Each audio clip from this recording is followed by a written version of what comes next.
Okay, another really important part of this process is to make sure that the price that you're paying for this property is within reason of what the property is actually worth. Now, a lot of people think that an appraisal is an actual value of the exact dollar amount of that property. And I would argue a little bit differently.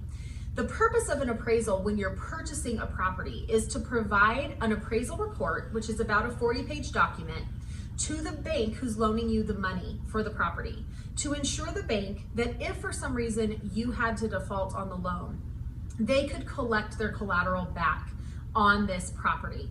So a lot of times the appraisers are given a copy of our contract from day one, and they know what target they're trying to hit. We will likely see the appraisal come in right at contract price, unless there's a discrepancy the appraiser notices or feels that he has an opinion on, in which case the value might come in lower.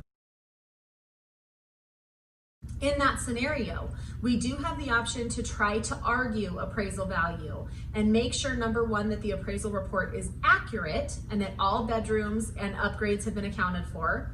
But also we can try to provide more sufficient comparables in the report to try to argue value. I will be honest when I say that I rarely have success with that. Once an appraiser determines their value, it's very hard to get them to come off that number with anything more than a very small change.